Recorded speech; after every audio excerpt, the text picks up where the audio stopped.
Hindi ba to campaign joke ulit ni dating Pangulong Duterte? Hindi ba tayo nasanay dun sa jet ski promise niya?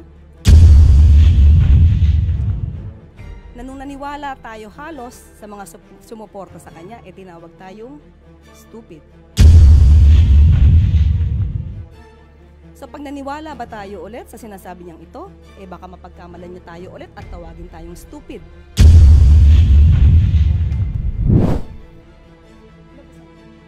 Okay, this is a statement of BSP. The country's gross international reserves, or GIR, including gold, are held and managed solely by the BSP for the foreign exchange requirements of the country. When BSP sells gold, the proceeds revert to and stay within the GIR. Last year, GIR rose to $106.3 billion from $103.8 in 2023. Similar to other central banks, BSP maintains a portion of its reserves in gold as part of the country's GIR, mostly to hedge against offset movements in the market price of other assets. It buys or sells gold to maintain an optimum level for this purpose. Not too big, not too small. Gold prices tend to move in the opposite direction of other assets. Therefore, central banks hold some gold as a hedge against huge declines in other assets in the reserves. However, gold prices can be volatile, earns little interest, and has storage costs. So central banks don't want to hold too much. So yan po ang statement ng BSP. At handa na po tayong sumagot sa inyong mga katanungan. We're now opening floors for questions from our Malacanang media friends.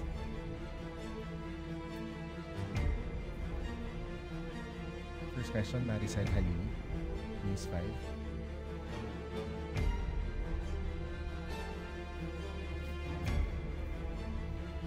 Ma'am, so just a clarification. So ibig sabihin, hands-off si Presidente doon sa gold reserves kasi PRRD mentioned or is accusing the Marcos family of stealing and selling the country's gold. Just so it's clear. Okay.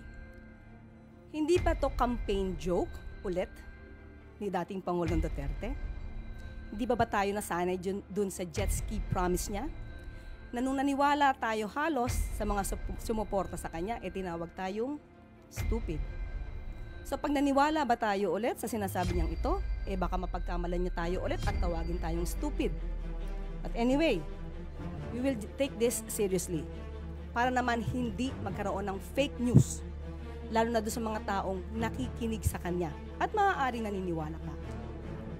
Itong issue na to, October 2024, nasagot na ito. Ang nagtataka lang ako, bakit paulit-ulit na binibring up ni dating Pangulong Duterte? Wala ba siya mga economic experts na magsasabi sa kanya kung ano ba talaga ang regular activities ng BSP? Ayon sa BSP, ang pagbebenta ng gold is just a regular activity. How? Why? To pump up the economy. Even at the time of former President Duterte, trabaho na ito ng BSP. Hindi niya ba alam iyon? Okay, now, sinabi nga dito, ang pagbebenta ng gold, kung mataas ang presyo, dapat ibenta. Sinabi din ng BSP, hindi pwede silang mag-hold that much of a gold. Okay, now, ang nagtataka lang tayo, bakit hindi ito alam ng dating Pangulo? Siguro bago siya magbigay ng ganitong klaseng intriga, mapapansin nyo sa kanyang mga statements, hindi naman detailed. Anong proof niya? Again, as a lawyer. He is a lawyer. He became a fiscal. Alam niya kung paano magkuha ng ebidensya, no? To get the truth. Bakit sa kanya parang wala siyang ebidensya? Laging paintriga. All we want here is evidence. Ipakita niya kung Si PBBM o ang Pangulo ang nag-utos para magbenta ng gold reserves. Samantalang sinabi rin ng BSP, solely and manage ito. No? Solely managed by the BSP. So paano magkakaroon dito ng hand or pakikialam ang Pangulo? John A.U., People's Journal. Ma'am, when you said you will take this seriously, what do you mean by that? Will the government file charges against the former president? Hindi naman po. Sasagutin lang namin yung mga joke na lagi niya sinasabi. Since tayo ay sumasagot dito ng seryoso, baka sa susunod sasabihin na naman ng mga supporters niya, hindi niya na naman kilala si dating Pangulong Duterte. Puro joke yan. So ito ba mga sinasabi niya during sa kanilang rallies or campaign rallies? Joke ba o seryoso? We have to know that. And also, ma'am, would you know under the Marcos administration kung ilan na pong gold ang naibenta? As of now, wala tayong records, pero sabi nga nila, according sa BSP, kukunin namin ito. Kung inyo pong i-require at alamin po natin kung maibibigay po sa atin ng BSP ang records na ito. Pero ang sabi nga po nila, mas tumaas pa po ang GIR natin to $106.3 billion. So ibig sabihin, hindi tayo, wala tayong problema sa gold reserves natin. So that's fake news. Ang sinasabi nila ay fake news or mas formal na word, disinformation. Thank you. Next question, please. Do we still have questions from our media friends? Pia Gutierrez, ABS-CBN. Hi ma'am, good afternoon. Ma'am, in responding sa sagot nyo kanina regarding yung naunang statement ni dating Pangulong Duterte, si former Chief Presidential Legal Counsel Attorney Salvador Panelo said that it's actually the government, the Duterte the Marcos administration that's the biggest spreader of fake news. And I quote yung sinabi niya kanina sa ANC. It's funny because it's the government, the huge corporation of fake news. For instance, when the police assaulted the KOJC, they were saying the police were not armed. They say there were no blanks in the BICAM report, which was the basis of the enrolled bill that was signed into law. Your comment, ma'am. So si Attorney Panelo yung nagsabi na the biggest spreader of fake news yung spreader ng fake news. Unang-una, ang usapan dito ay about the gold reserves. Bakit kailangan baguhin? Nagda-divert ba sila? Yung issue tungkol sa KOJC, nasa korte na to. Kung meron mang kasuhan dito, sa korte ito. Ang pinag-uusapan natin dito, yung sinabi ni dating Pangulong Duterte patungkol sa gold reserves na walang anumang basihan.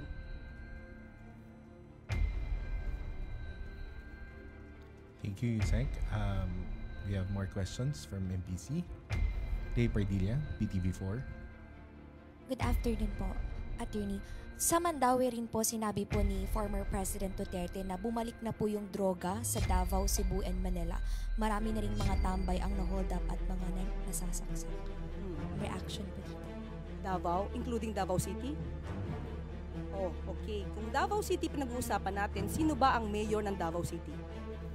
Hindi ba yung anak niya? Si Mayor Baste Duterte. So, ang ibig ba sabihin nun, napaka-inefficient ng anak niya? Again, ulitin natin, nasaan ang data patungkol rito? At tandaan natin, nung panahon niya, at least ngayon may record kung may namamatay, nung panahon niya, menong bang nare-record doon sa mga biglang nawawalang mga tao? Tanong lang natin yun. So, dapat yun siguro, alamin din niya. Pero as of now, sabi nga natin, anak niya ang namumuno sa Davao City. Bakit ganun ang kanyang gusto? Ivan Medina, GMA7. Yusek, kakapanumpa niyo pa lamang po ngayong araw na ito as Undersecretary and Palace Press Officer. And you come out with guns blazing. Ito na ho ba ang magiging communication stance ng Administrasyong Marcos starting today? Siguro ganito lang po talaga ako. When it's for the truth, ilalaban natin yan. Wala tayong, hindi tayo magsasagwa ng anumang fake news. Basta kaya maalab ang damdamin natin sa pasasalita is because we know we are fighting for the truth. Do you think it has come to a point that the administration needs to take this, firmer stance against fake news because it has already gone to worrisome levels? Yes. We have to fight for that. We have to fight against fake news. Otherwise, yung mga tao na naniniwala sa kanila, maiiba ang isip nila. Maiiba ang diskarte nila. It is our obligation, especially tayo, mga taga-media. Dapat nating iparating sa taong bayan ano ba ang katotohanan. Iwasan natin yung mga intriga na walang basihan. As of now, kasi puro intriga eh. Puro intriga ang pinapasok sa utak natin. At nakakasira ito sa bansa, sa ekonomiya. Hindi po ba? Thank you. Maricel Halili, News 5. Hi ma'am, good afternoon once again. Ma'am, just so mas maintindihan po namin yung mandate ninyo, are you also considered as the presidential spokesperson? I am not a spokesperson because the president will be speaking for himself. Okay, ang mandato ko is to explain, to expound anuman ang pronouncements, direktiba ng palasyo and Pangulo. But I will not consider myself as a spokesperson. Ano po ba ang difference ng press officer sa spokesperson and press briefer? Okay. May mga pagkakataon po kasi na kapag magkakaroon po kasi, if I'm not mistaken, magkakaroon mismo ang Pangulo ng once a month na press con. So, siya po talaga yung, kung ano man yung kanya naisabihin, sa kanya po manggagaling. Ako is more on the pag-explain, pag-expound, at kung may konting gap, doon tayo papasok. Ma'am, sorry, but of course, whatever you tell us in press briefings would have to have the authority of the president. Of course. Yes, sir. Thank you. Okay. This is a statement of BSP. The country's gross international reserves, or GIR, including gold, are held and managed solely by the BSP for the foreign exchange requirements of the country. When BSP sells gold, the proceeds revert to and stay within the GIR. Last year, GIR rose to $106.3 billion from $103.8 in 2023. Similar to other central banks, BSP maintains a portion of its reserves in gold as part of the country's GIR, mostly to hedge against offset movements in the market price of other assets. It buys or sells gold to maintain an optimum level for this purpose. Not too big, not too small.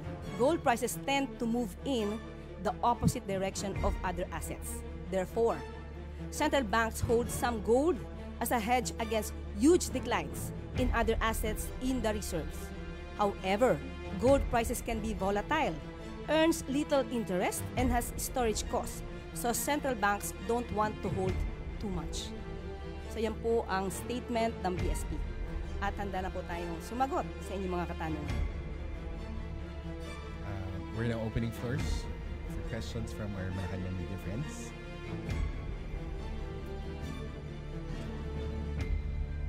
First question, Maricel Halili, News 5.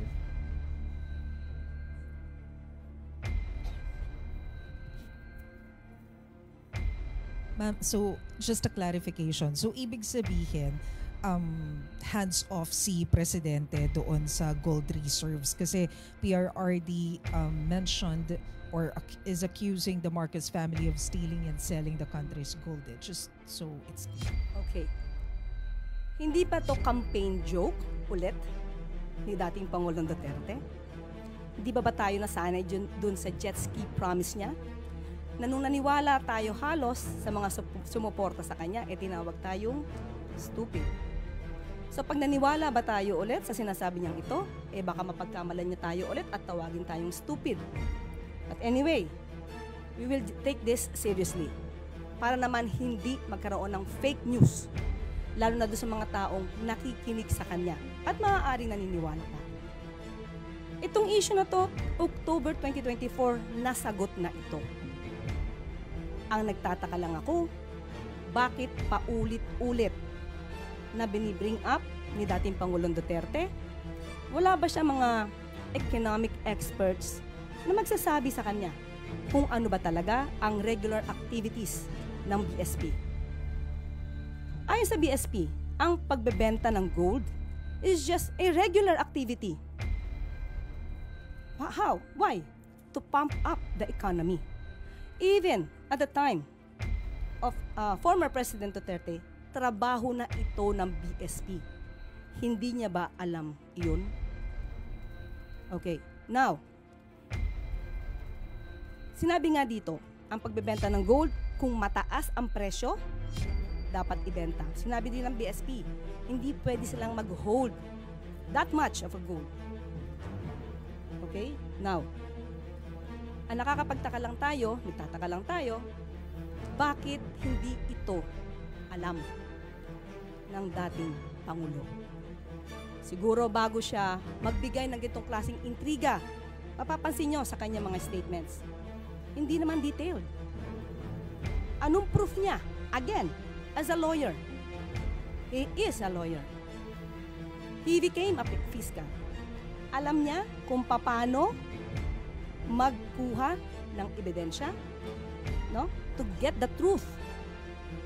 Bakit sa kanya? Parang wala siyang ebidensya. Laging paintriga. All we want here is evidence. Ipakita niya kung si PBBM o ang Pangulo ang nag-utos para magbenta ng gold reserves. Samantalang sinabi rin ng BSP, solely and manage ito. No? Solely managed by the BSP. So paano magkakaroon dito ng hand or pakikialam ang Pangulo? John A.U., People's Journal.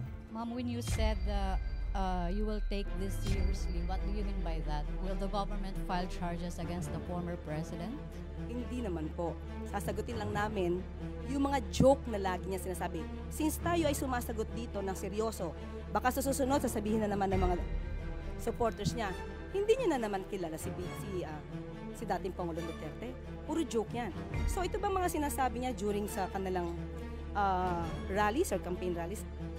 Joke ba o seryoso? We have to know that. And also, ma'am, would you know under the Marcos administration kung ilan na pong gold ang naibenta?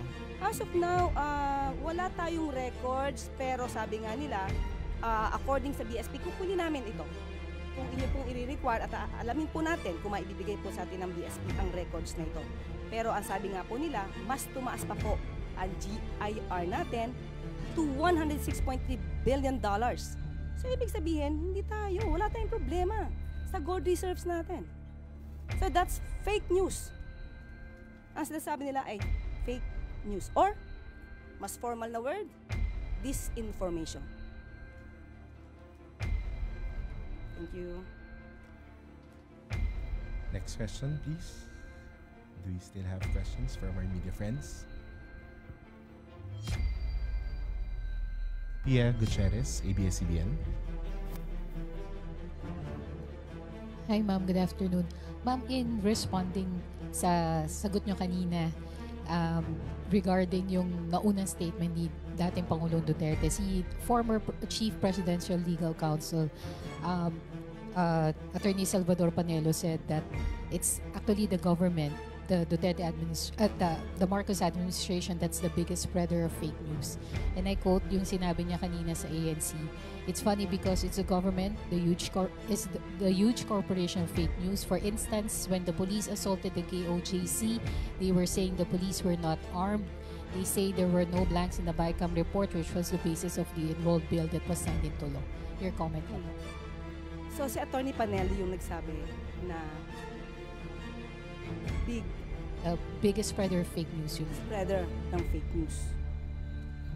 Unang-una, ang usapan dito ay about the gold reserves. Bakit kailangan baguhin? Nagda-divert ba sila?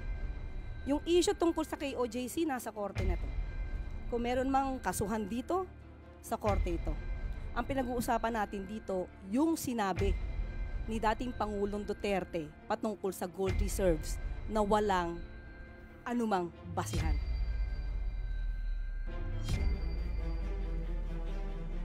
Thank you, Yusek. We have more questions from MPC. Day Pardilla, PTV4.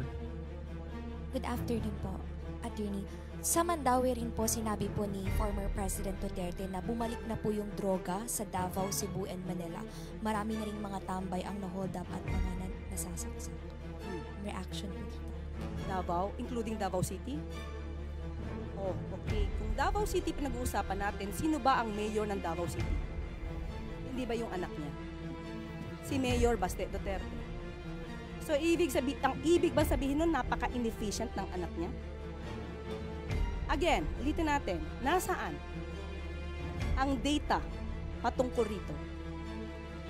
At tandaan natin, nung panahon niya, at least ngayon may record kung may namamatay, nung panahon niya, menong bang nare-record doon sa mga biglang nawawalang mga tao? Tanong lang natin yon. So, dapat yun siguro, alamin din niya. Pero as of now, sabi nga natin, anak niya ang namumuno sa Davao City. Bakit ganun ang kanyang lungsod? Ivan Medina, GMA7. Yusek, kakapanumpa niyo pa lamang po ngayong araw na ito as Undersecretary and Palace Press Officer. And you come out with guns blazing. Ito na ho ba ang magiging communication stance ng Administrasyong Marcos starting today? Siguro ganito lang po talaga ako. When it's for the truth, ilalaban natin yan. Wala tayong, hindi tayo magsasagwa ng anumang fake news. Basta kaya maalab ang damdamin natin sa salita is because we know we are fighting for the truth. Do you think it has come to a point that the administration needs to take this, firmer stance against fake news because it has already gone to worrisome levels? Yes. We have to fight for that. We have to fight against fake news. Otherwise, yung mga tao na naniniwala sa kanila, maiiba ang isip nila. Maiiba ang diskarte nila.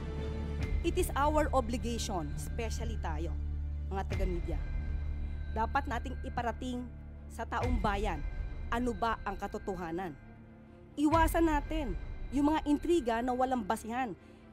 As of now, kasi puro intriga eh. Puro intriga ang pinapasok sa utak natin. At nakakasira ito sa bansa, sa ekonomiya. Hindi po ba? Thank you. Maricel Halili, News 5.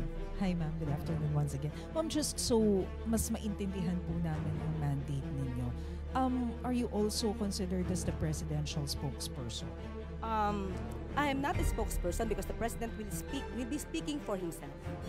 Okay, ang mandato ko is to explain, to expound anuman ang pronouncements, direktiba ng palasyo and Pangulo. But I will not consider myself as a spokesperson. Ano po ba ang difference ng press officer sa spokesperson and press briefer? Okay. May mga pagkakataon po kasi na kapag magkakaroon po kasi, if I'm not mistaken, magkakaroon mismo ang Pangulo ng once a month na press con. So, siya po talaga yung, kung ano man yung kanya naisabihin, sa kanya po manggagaling. Ako is more on the pag-explain, pag-expound, at kung may konting gap, doon tayo papasok. Ma'am, sorry, but of course, whatever you tell us in press briefings would have to have the authority of the president. Of course. Yes, sir. Thank you. Okay. This is a statement of BSP. The country's gross international reserves, or GIR, including gold, are held and managed solely by the BSP for the foreign exchange requirements of the country. When BSP sells gold, the proceeds revert to and stay within the GIR. Last year, GIR rose to $106.3 billion from $103.8 in 2023. Similar to other central banks, BSP maintains a portion of its reserves in gold as part of the country's GIR, mostly to hedge against offset movements in the market price of other assets. It buys or sells gold to maintain an optimum level for this purpose. Not too big, not too small. Gold prices tend to move in the opposite direction of other assets. Therefore, central banks hold some gold as a hedge against huge declines in other assets in the reserves. However, gold prices can be volatile, earns little interest, and has storage costs. So central banks don't want to hold too much. So yan po ang statement ng BSP. At handa na po tayong sumagot sa inyong mga katanungan. We're now opening floors for questions from our Malacanang media friends.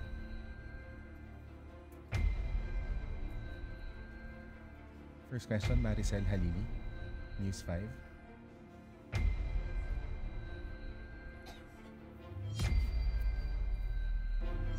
Ma'am, so just a clarification. So ibig sabihin, hands-off si Presidente doon sa gold reserves kasi PRRD mentioned or is accusing the Marcos family of stealing and selling the country's gold. Just so it's clear. Okay. Hindi pa to campaign joke ulit ni dating Pangulong Duterte? Hindi ba tayo nasanay dun sa jet ski promise niya? Na nung naniwala tayo halos sa mga sumuporta sa kanya, tinawag tayong stupid. So pag naniwala ba tayo ulit sa sinasabi niyang ito, baka mapagkamalan niyo tayo ulit at tawagin tayong stupid. But anyway, we will take this seriously para naman hindi magkaroon ng fake news, lalo na doon sa mga taong nakikinig sa kanya at maaaring naniniwala pa. Itong issue na to, October 2024, nasagot na ito. Ang nagtataka lang ako, bakit paulit-ulit na binibring up ni dating Pangulong Duterte? Wala ba siya mga economic experts na magsasabi sa kanya kung ano ba talaga ang regular activities ng BSP?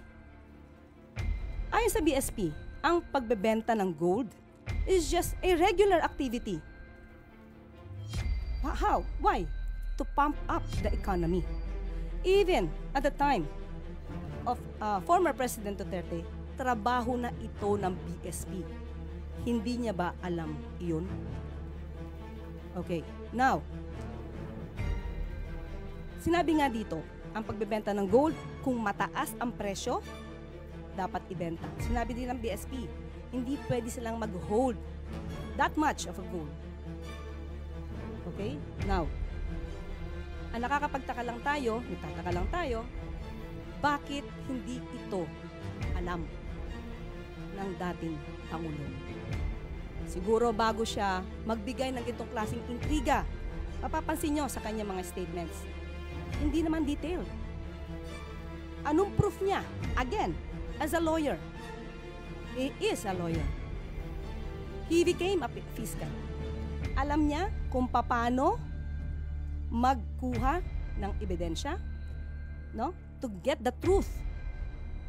Bakit sa kanya parang wala siyang ebidensya? Laging paintriga. All we want here is evidence. Ipakita niya kung si PBBM o ang Pangulo ang nag-utos para magbenta ng gold reserves. Samantalang sinabi rin ng BSP, solely and manage ito. No? Solely managed by the BSP. So, paano magkakaroon dito ng hand or pakikialam ang Pangulo?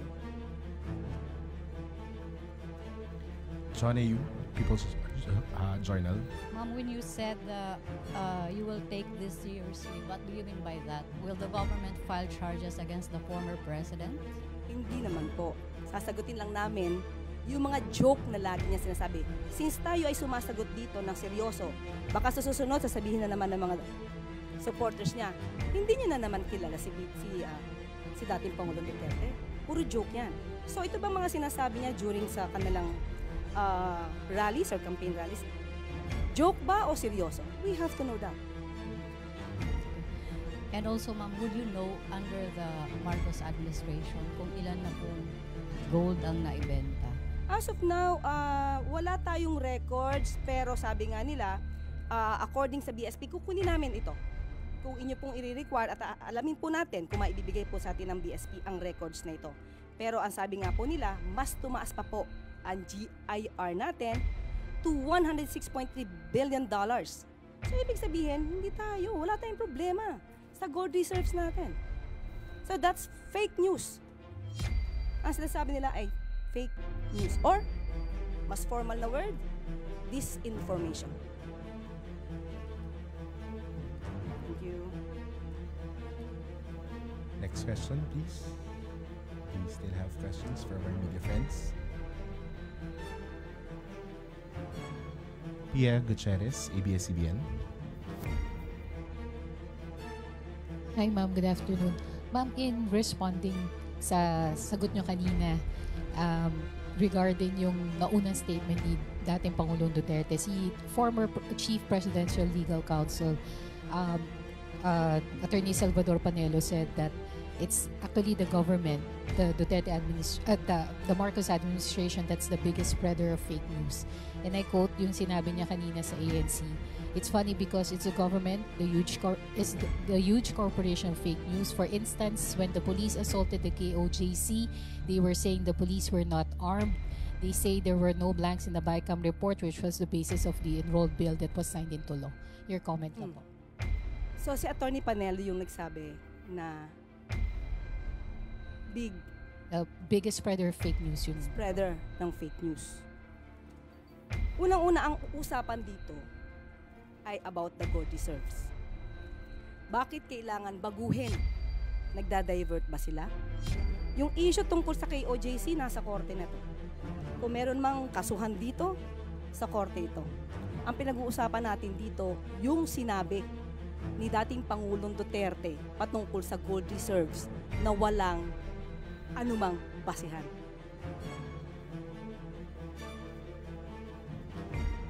Thank you, Yusek. We have more questions from MPC. Day Pardilla, PTV4. Good afternoon po, Attorney. Sa Mandaue rin po sinabi po ni former President Duterte na bumalik na po yung droga sa Davao, Cebu, and Manila. Marami na rin mga tambay ang na-hold up at mga nasasaksan. Reaction po. Davao, including Davao City? Oh, okay. Kung Davao City pinag-uusapan natin, sino ba ang mayor ng Davao City? Hindi ba yung anak niya? Si Mayor Baste Duterte. So, ang ibig bang sabihin nun, napaka-inefficient ng anak niya?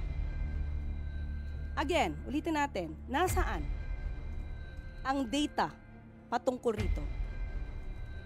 At tandaan natin, nung panahon niya, at least ngayon may record kung may namamatay. Nung panahon niya, merong bang nare-record doon sa mga biglang nawawalang mga tao? Tanong lang natin yon. So dapat yun siguro, alamin din niya. Pero as of now, sabi nga natin, anak niya ang namumuno sa Davao City. Bakit ganun ang kanyang reason?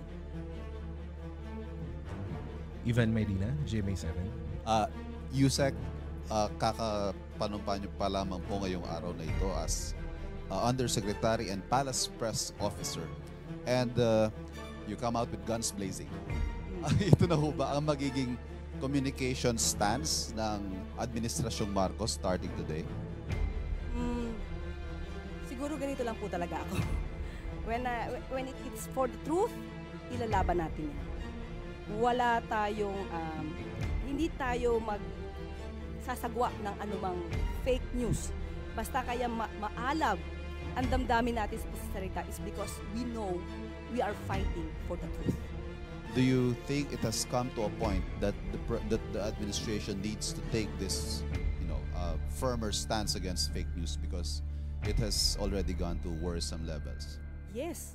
We have to fight for that. We have to fight against fake news. Otherwise, yung mga tao na naniniwala sa kanila, maiiba ang isip nila. Maiiba ang diskarte nila. It is our obligation, especially tayo, mga taga-media. Dapat nating iparating sa taong bayan, ano ba ang katotohanan. Iwasan natin yung mga intriga na walang basihan. As of now, kasi puro intriga eh. Puro intriga ang pinapasok sa utak natin. At nakakasira ito sa bansa, sa ekonomiya. Hindi po ba? Thank you. Maricel Halili, News 5. Hi ma'am, good afternoon once again. Ma'am, just so mas maintindihan po namin yung mandate ninyo, are you also considered as the presidential spokesperson? I am not a spokesperson because the president will be speaking for himself. Okay, ang mandato ko is to explain, to expound anuman ang pronouncements, direktiba ng palasyo and Pangulo. But I will not consider myself as a spokesperson. Ano po ba ang difference ng press officer sa spokesperson and press briefer? Okay. May mga pagkakataon po kasi na kapag magkakaroon po kasi, if I'm not mistaken, magkakaroon mismo ang Pangulo ng once a month na press con. So, siya po talaga yung, kung ano man yung kanya naisabihin, sa kanya po manggagaling. Ako is more on the pag-explain, pag-expound, at kung may konting gap, doon tayo papasok. Ma'am, sorry, but of course, whatever you tell us in press briefings would have to have the authority of the president. Of course. Yes, sir. Thank you.